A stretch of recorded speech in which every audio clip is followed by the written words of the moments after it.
Hola, el día de hoy vamos a hablar de síndromes autoinflamatorios en pediatría.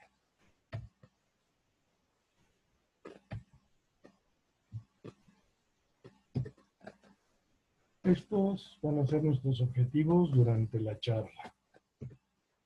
Bueno, hablar de síndromes autoinflamatorios en pediatría, de acuerdo a su manifestación principal, que es la fiebre, y esa fiebre tiene un carácter recurrente o periódica, tenemos que empezar por la definición de lo que significa una fiebre recurrente, lo cual corresponde a 3 o más episodios de fiebre sin causa aparente que son inexplicables en un periodo de 6 meses y que se presentan al menos con 7 días de diferencia.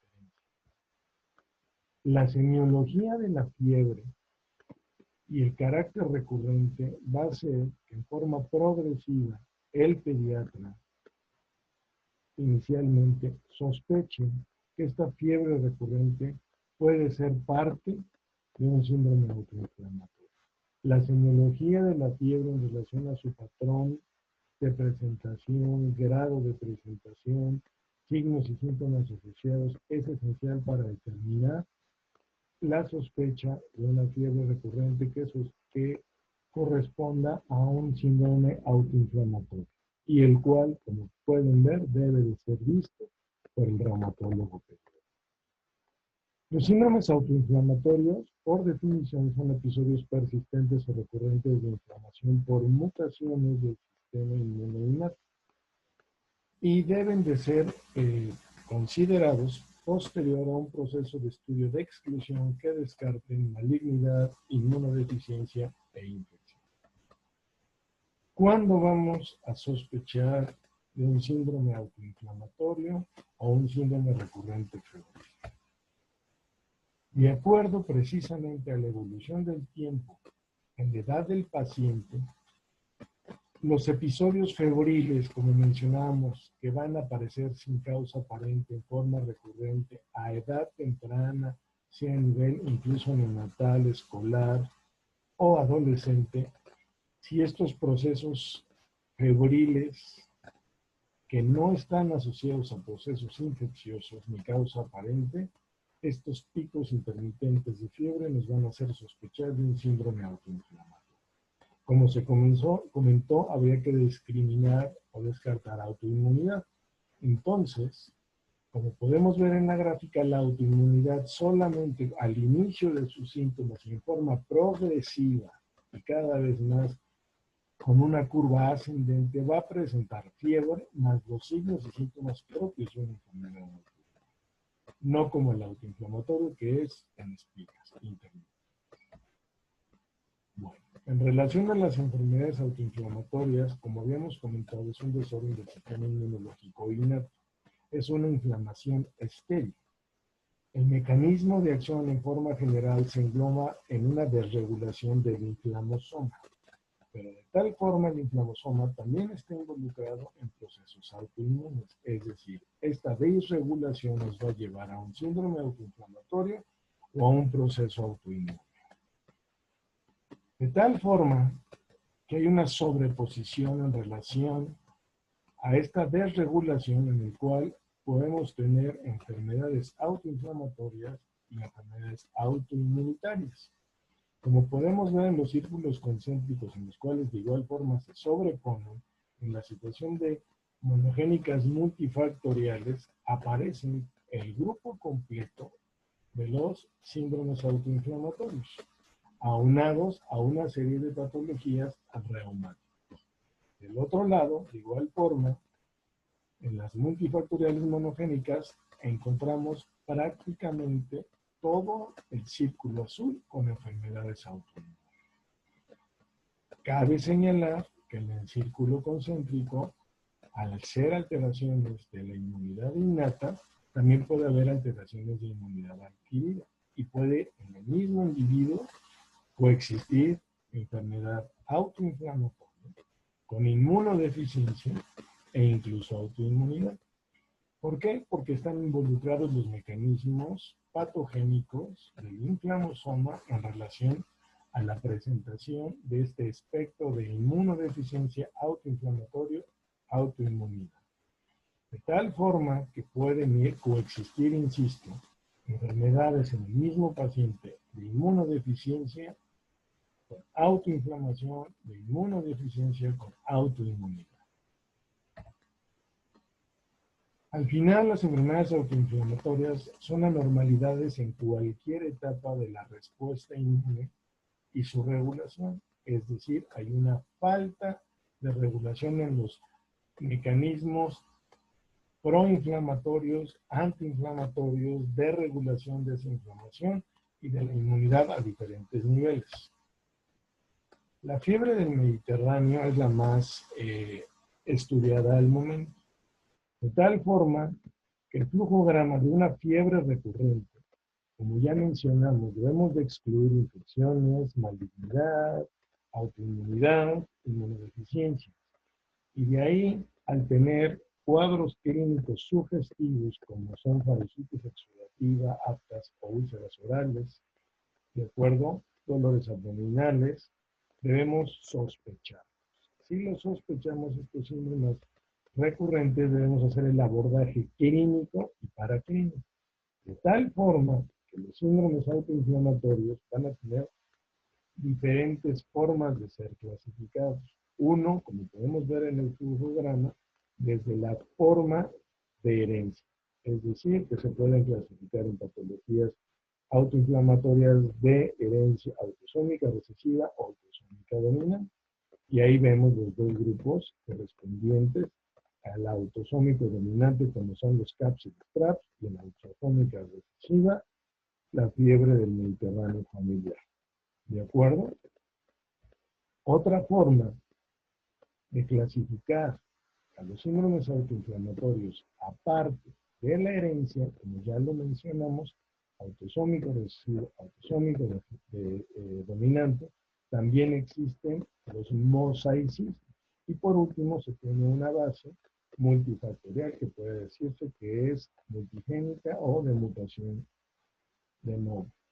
Como podemos ver en todos los cuadros, los autosómicos recesivos predominantemente tienen que ver con el cándel. Sin embargo, el autosómico dominante tenemos el grupo de los CAMS, CAPS, el BLAO, de acuerdo, los PAPA, etc.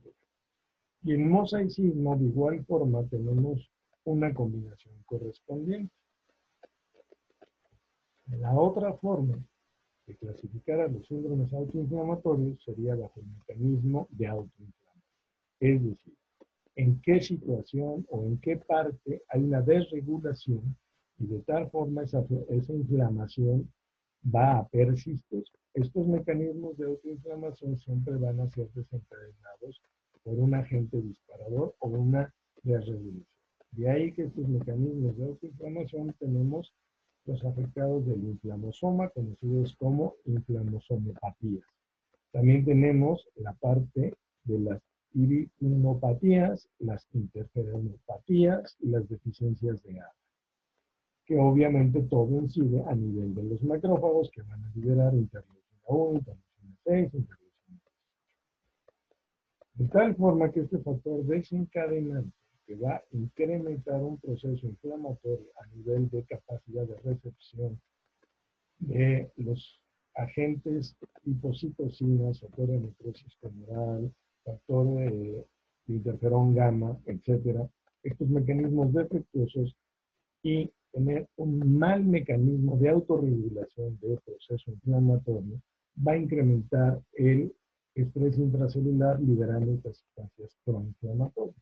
Como podemos ver, hay un detonante que en forma concéntrica de igual forma va a actuar a diferentes niveles generando un círculo vicioso de efecto proinflamatorio, una falta de regulación antiinflamatoria y una perpetuación del proceso inflamatorio. De tal forma que vamos a tener como el último círculo una activación del inflamosoma que va a liberar las sustancias correspondientes predominantemente, como vamos a ver más adelante, interleucina 1, interleucina 6, interleucina 18.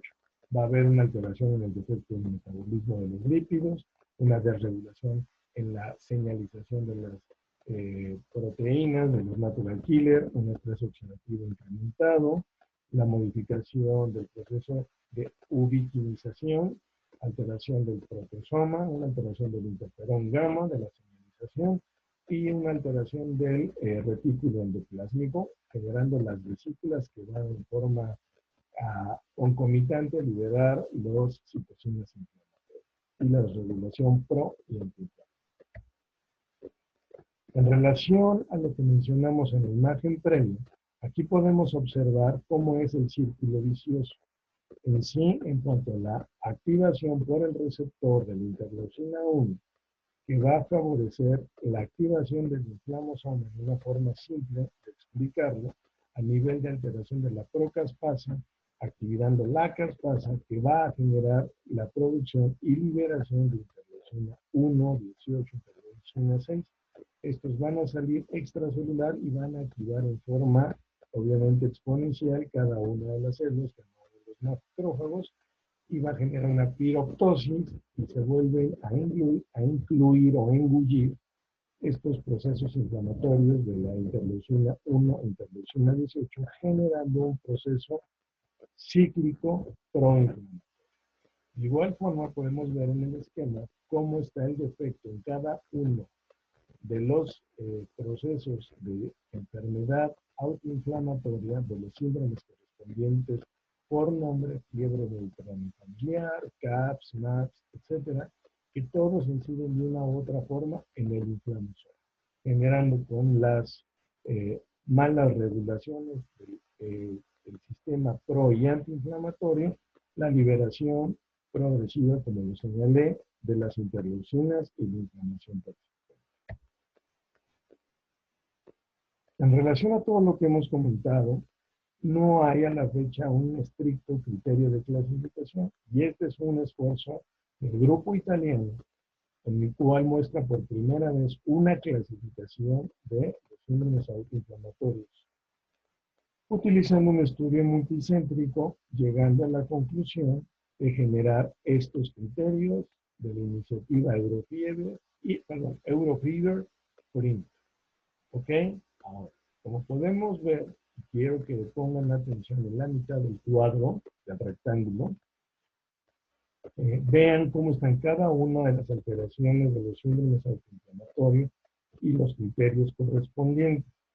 Clínicos en la parte superior, en medio está la parte complementaria para confirmar el diagnóstico, que es el estudio genómico. De tal forma que, independientemente de las situaciones de periodicidad de la fiebre que ahí se describen, que van de 1 a 3 días, cada 7 días, afecciones clínicas evidentes de mialgias, exantema migratorio, o en su momento, por ejemplo, en la fiebre del Mediterráneo familiar con artritis, dolor abdominal, dolor en pecho, la parte clínica, profundamente en la primera parte de la clasificación para países del primer mundo, como forma mandatoria, la alteración genética.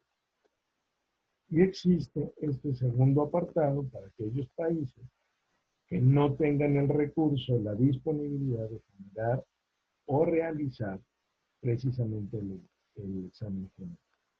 Cumpliendo cada uno de estos criterios, se va a llegar al diagnóstico, de acuerdo a la clasificación, como está señalado, de cada uno de los síndromes autoinflamatorios.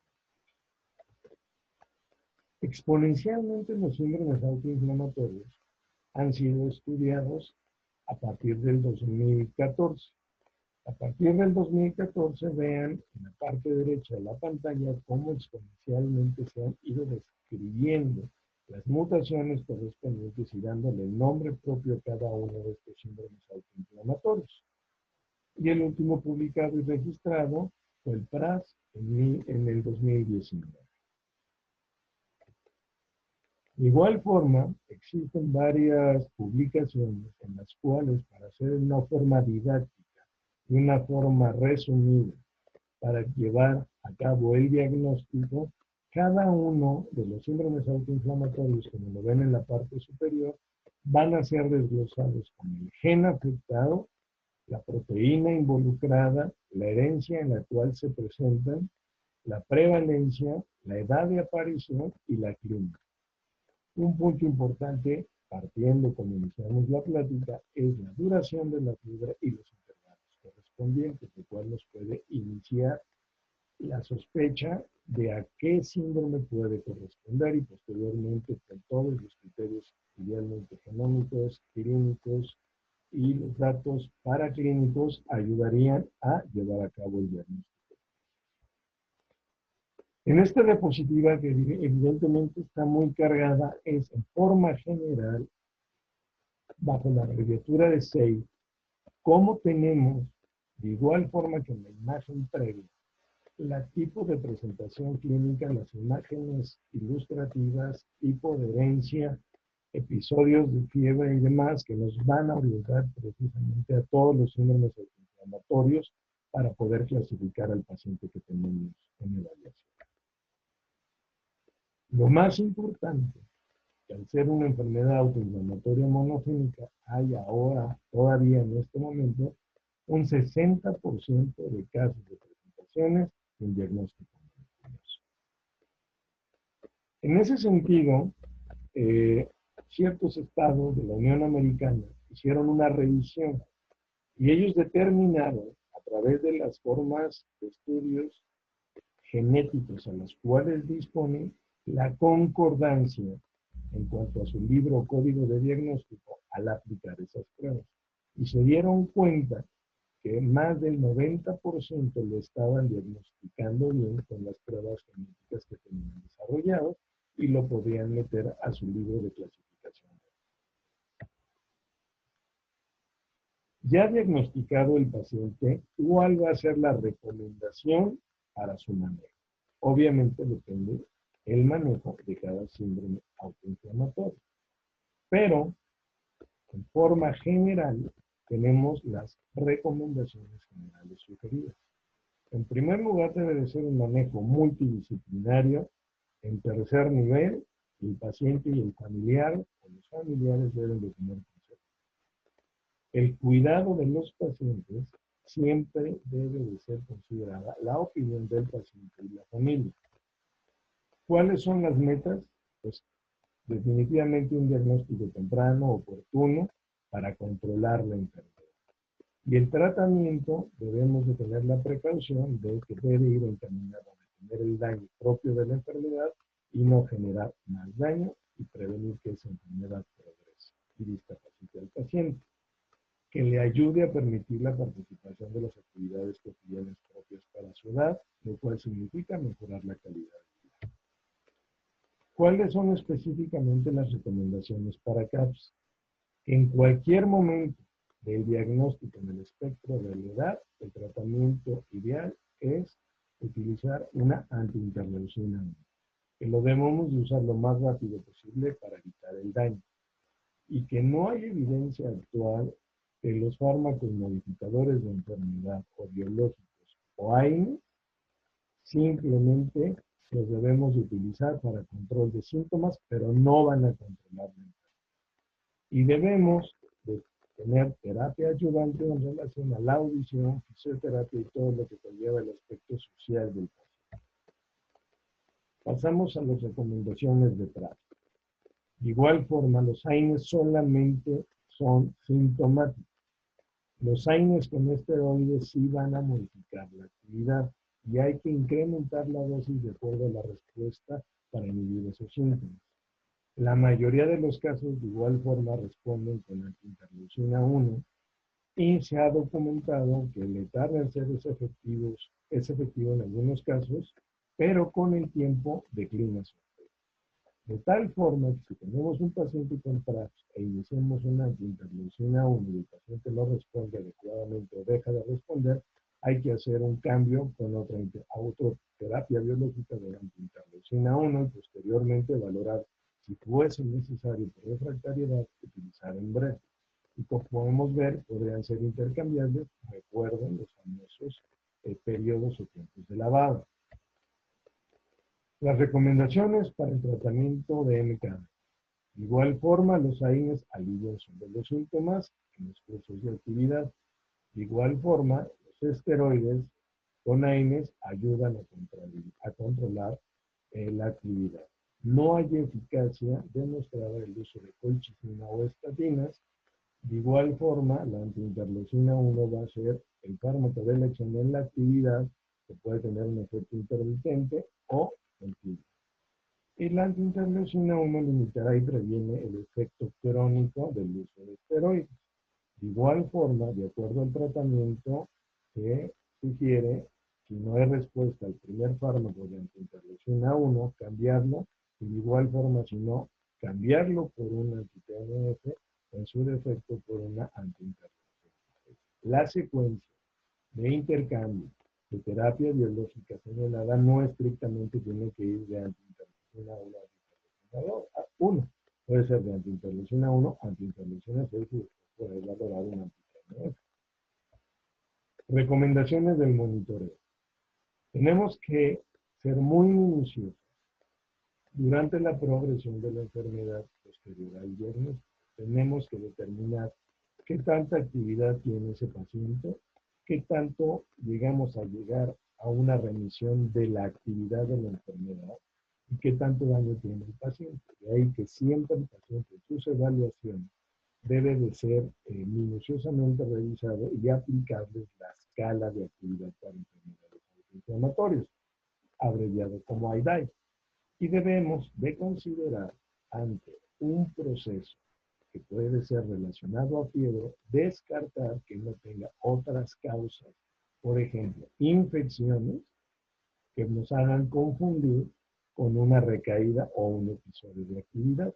De igual forma, como cualquier otro paciente reumático, debemos estar al pendiente de la vacunación, tanto previa al inicio del tratamiento como ya en tratamiento.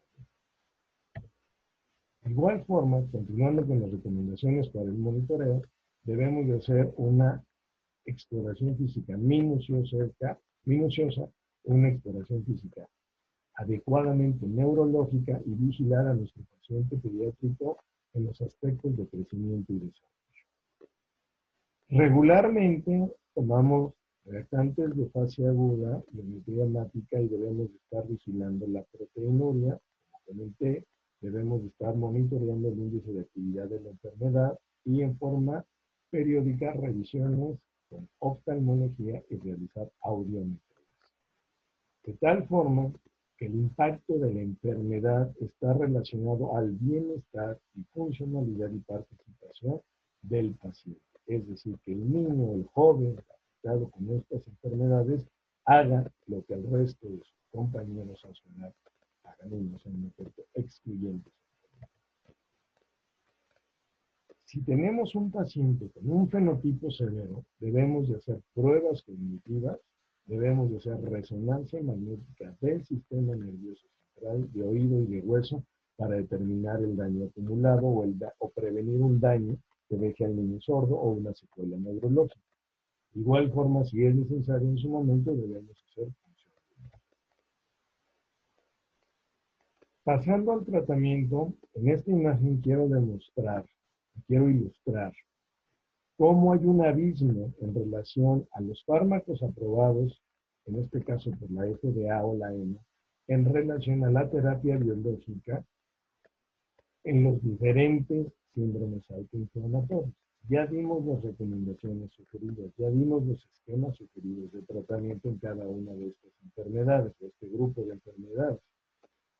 De tal forma que ha sido exponencial también la elaboración de nuevos biológicos y no vamos a la par con la aplicabilidad hacia los síndromes autoinflamatorios. Aquí resumimos de igual forma en esta imagen cada uno de los síndromes por grupo autoinflamatorios, las manifestaciones correspondientes, clínicas, los intervalos, involucro del ojo o no, las especificidades correspondientes que debemos de tener, las mutaciones y el tratamiento en una forma resumida donde se ilustra la participación de antiinterleucina 1, anti-TNFs y solamente en fiebre mediterránea familiar aparece la fecha. ¿Cuál es el mecanismo autoinflamatorio? De acuerdo a ese mecanismo autoinflamatorio, vamos a dar precisamente el tratamiento. En los grupos correspondientes de autoinflamatorio, donde va a ser efecto la antiinterleucina 1, donde va a mediar los TNFs, los inhibidores de JAK, ¿de acuerdo? O en algún momento, al no conocer el mecanismo en forma, vamos a decir, relacionada con su fisiopatología, de igual forma utilizar nuestro arsenal, como se menciona, anti-TNFs y antiinterleucina. En este último artículo, el más reciente en publicación, vemos lo siguiente, en forma ilustrativa. De igual forma, y resumiendo la plática, vemos cómo tiene la actividad a nivel de activación del inflamosoma, liberación de las interleucinas, y cómo es un círculo vicioso a nivel de la recaptura por el receptor de interleucina 1, que de igual forma va a volver a actuar en las funciones de proliberación de interleucina 1 y 18, como la terapia biológica de anakinra, canakinumab y rilonacept van a actuar bloqueando a diferentes niveles precisamente esta tormenta de citocinas, deteniendo y bloqueando el círculo. ¿Cuáles son nuestras conclusiones en la plática? Que debemos de tener la sospecha diagnóstica en el pilar de la presencia y carácter de la fiebre. Obviamente muchos de estos pacientes de fiebre recurrente van a llegar referidos por el primero o segundo nivel de atención. Debemos siempre de diferenciar esos episodios febriles ya diagnosticado el paciente, de descartar si tenemos una infección, si tenemos autoinmunidad asociada, malignidad o inmunodeficiencia. O, como comentamos en el abordaje de la plática, es que debemos hacer el diagnóstico, descartar autoinmunidad, malignidad e inmunodeficiencia, y recordando que puede también coexistir en el paciente un proceso de autoinmunidad con inmunodeficiencia o autoinmunidad con un autoinflamatorio o inmunodeficiencia con un autoinflamatorio. El estudio genético molecular es esencial para el diagnóstico y también nos va a ayudar para el consejo genético hacia los padres. Y como lo hemos mencionado, el tratamiento es específico con terapia biológica para cada uno de los apartados. Debemos en el monitoreo ser muy minuciosos con la escala de actividad de los síndromes autoinflamatorios y ser más extensivos cuando se necesite hacer, como ya hemos comentado, pruebas cognitivas, resonancia de sistema nervioso central, de oído, monitorear la capacidad de audición, etc. E insistimos que el manejo es multidisciplinario. Agradezco su atención. Las citas bibliográficas están en cada una de las diapositivas. Por favor, tienen aquí su código para hacer el proceso de la plática. Gracias. Hasta luego.